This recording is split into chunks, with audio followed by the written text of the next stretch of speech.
ಬಾಳೆ ಗಿಡಗಳನ್ನು ನೆಟ್ಟು ಕೃಷಿ ಬದುಕಿನಲ್ಲಿ ತಮ್ಮನ್ನು ತಾವು ತೊಡಗಿಸಿಕೊಂಡ ಮಹಿಳೆಯರು ಇದೀಗ ಇತರ ಮಹಿಳೆಯರಿಗೆ ಮಾದರಿಯಾಗಿದ್ದಾರೆ. ದಕ್ಷಿಣ ಕನ್ನಡ ಜಿಲ್ಲೆಯ ಬೆಳ್ತಂಗಡಿ ತಾಲೂಕಿನ ಬೆಳಾಲು ಗ್ರಾಮದ ಕಸ್ತೂರ್ಬಾ ಸಂಜೀವಿನಿ ಸ್ವಸಹಾಯ ಸಂಘದಲ್ಲಿ ಒಟ್ಟು 10 ಮಂದಿ ಸದಸ್ಯರಿದ್ದು, ಮಧುರ ಎಂಬವರು ಈ ಸಂಘದ ಅಧ್ಯಕ್ಷರಾಗಿದ್ದು, ಹರಿಣಾಕ್ಷಿ ಕಾರ್ಯದರ್ಶಿಯಾಗಿದ್ದಾರೆ. ಭವ್ಯ, ಯಶೋಧ, ವನಿತಾ, ಸೀತಲಕ್ಷ್ಮಿ ಮತ್ತು ಕಮಲಾ ಹೀಗೆ ಒಟ್ಟು 7 ಮಂದಿ ಸೇರಿ ಹಚ್ಚ ಹಸಿರಿನ ಬಾಳೆ ತೋಟ ನಿರ್ಮಾಣ ಮಾಡಿದ್ದಾರೆ. ಈ ಸಂಘ ಪ್ರಾರಂಭ ಮಾಡಿ 1.5 ವರ್ಷದಲ್ಲೇ ಬಾಳೆ ತೋಟ ನಿರ್ಮಾಣ ಮಾಡಿದ್ದಾರೆ. ಗುಂಪಿನ ಸದಸ್ಯರಲ್ಲಿ ಒಬ್ಬರಾಗಿರುವ ಕಮಲಾ ಅವರಿಂದ ವರ್ಷಕ್ಕೆ 20,000 ರು ಬಾಡಿಗೆಗೆ 2.5 ಎಕರೆ ಜಮೀನನ್ನ ಪ್ರಾರಂಭದಲ್ಲಿ ಲೀಸಿಗೆ ಪಡೆದುಕೊಂಡಿದ್ರು. ಬಳಿಕ ಜಮೀನನ್ನ ಜೆಸಿಬಿ ಮೂಲಕ ಸಮತಟ್ಟು ಮಾಡಿ ಬಾಳೆ ತೋಟ ನಿರ್ಮಾಣದ ಕಾರ್ಯ ಆರಂಭಿಸಿದ್ರು. ಪಚ್ಚೆ ಬಾಳೆ ಮತ್ತು ನೇಂದ್ರ ಜಾತಿಯ ಬಾಳೆ ಗಿಡ ಬೆಳೆಯಲಾಗಿದ್ದು, ಒಟ್ಟು 1,500 ಬಾಳೆ ಗಿಡಗಳ ತೋಟ ಇದಾಗಿದೆ. ಈ ಬಾಳೆ ಕೃಷಿಗೆ 1.5 ಲಕ್ಷ ಇನ್ವೆಸ್ಟ್ ಮಾಡಲಾಗಿದ್ದು, ಇದರಲ್ಲಿ 75,000 ರು ಸಾಲವಾಗಿ ಸ್ವಸಹಾಯ ಸಂಘದಿಂದಲೇ ಪಡೆದಿದ್ದು, ಉಳಿದ ಹಣವನ್ನ ಸದಸ್ಯರೇ ಒಟ್ಟು ಸೇರಿಸಿ ಬಾಳೆ ಕೃಷಿಗೆ ಹೂಡಿಕೆ ಮಾಡಿದ್ದಾರೆ. ಇದೀಗ ಗೊನೆ ಕಟಾವಿಗೆ ರೆಡಿಯಾಗಿ ಬೆಳೆದು ನಿಂತಿದೆ.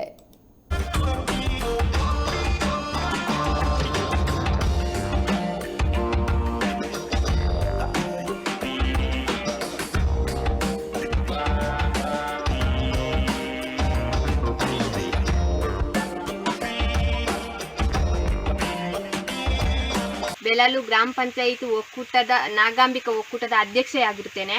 ಆ ಪಂಚಾಯತಲ್ಲಿ 32 ಸಂಘಗಳಿವೆ. ನಮ್ಮದರಲ್ಲಿ 32 ಸಂಘದಲ್ಲಿ ಇದು ಕಸ್ತೂರ್ಬಾ ಸಂಜೀವಿನಿ ಸ್ವಸಹಾಯ ಸಂಘವು ಒಂದಾಗಿರುತ್ತದೆ. ಈ ಸ್ವಸಹಾಯ ಸಂಘದಲ್ಲಿ 10 ಜನ ಸದಸ್ಯರಿರುತ್ತೇವೆ. ಆ 10 ಜನ ಸದಸ್ಯರಲ್ಲಿ ನಮಗೆ ಇದು ಸಂಘ ಸ್ಟಾರ್ಟ್ ಆಗಿ 1 ವರ್ಷ 3 ತಿಂಗಳಾಗಿದೆ. ಆ 1 ವರ್ಷ 3 ತಿಂಗಳಲ್ಲಿ ನಮಗೆ GPLF ಅಂತ ಹೇಳ್ಕೊಂಡು ನಮಗೆ 75,000 ಸಹಾಯಧನ ಅಂತ ಬರ್ತದೆ. ಅದು ಸುತ್ತು ನಿಧಿ ಅಂತ ಹೇಳ್ತೇವೆ. ಸಹಾಯಧನ ಬಂದದ್ರಲ್ಲಿ ನಾವು ಅದು ಸ್ವ ಉದ್ಯೋಗಕ್ಕೆ ಮಾತ್ರ ಉಪಯೋಗ ಆಗಬೇಕು ಅಂತ ನಮಗೆ ರೂಲ್ಸ್ ಇದೆ. ಆ ಸ್ವ ಉದ್ಯೋಗಕ್ಕೆ ಏನನ್ನು ಉಪಯೋಗ ಮಾಡುದು ಅಂತ ಆಲೋಚನೆ ಮಾಡಿದಾಗ ನನ್ನ ಸಂಘದಲ್ಲಿ ಬಂದು ಹೇಳಿದೆ, ಈಗ ಒಂದು ಉಂಟು, ನಾವು ಗುಂಪಿನವರೇ ಸೇರಿಕೊಂಡು ಏನಾದರೂ ಮಾಡುವ. ಯಾವಾಗಲೂ ನಮಗೆ ಹೇಳ್ತಾರಲ್ಲ, ಏನಾದರೂ ಮಾಡಿ ಸಾಧನೆ ಮಾಡಿ ಅಂತ, ಇದರಲ್ಲಿ ಸಾಧನೆ ಮಾಡಲಿಕ್ಕೆ ಆಗ್ತದೆ ನೋಡೋಣ ಅಂತ ಹೇಳಿ ನಾನು ಹೇಳಿದೆ. ಆಯ್ತು, ಏನು ಮಾಡೋದು ಅಂತ ಹೇಳುವಾಗ ನಮಗೆ ಒಂದು ಮನೆಯಲ್ಲಿ ಬಂದು ಹೇಳಿದಾಗ, ಹಸ್ಬೆಂಡಲ್ಲಿ ಹೇಳಿದಾಗ ಅವ್ರು ಹೇಳಿದರು, ನಾನು ನಿಮಗೆ ಐಡಿಯಾ ಕೊಡ್ತೇನೆ ಅಂತ. ಅದಕ್ಕೆ ಬಾಳೆ ತೋಟ ಮಾಡಿ, ಕೃಷಿ ಊರು ಆದ ಕಾರಣ ಬಾಳೆ ತೋಟ ಮಾಡಿ ನೋಡೋಣ ಅಂತಂದರು. ಆಯ್ತು ಅಂತ ಹೇಳ್ಕೊಂಡು ಆ ದುಡ್ಡನ್ನು ಬಂದು ನಾವು ಬಾಳೆ ತೋಟಕ್ಕೆ ಅಂತ ಇನ್ವೈಟ್ ಮಾಡಿದ್ದೇವೆ. ಅದರಲ್ಲಿ ನಮಗೆ ಬಂದು ಸಂಘದಲ್ಲಿ ಹೇಳಿದೆ, ಆಯಿತು ಒಪ್ಪಿಕೊಂಡ್ರು. ಅದಕ್ಕೆ ಜಾಗಕ್ಕೆ ಏನು ಮಾಡಿದ್ರು, ಆಯಿತು ಒಬ್ಬರು ಸಂಘದ ಸದಸ್ಯೆ ಕಮಲ ಅಂತ ಹೇಳ್ಕೊಂಡು ನಮಗೆ 1.5 ಎಕರೆ ಜಾಗವನ್ನು ಕೊಟ್ಟರು.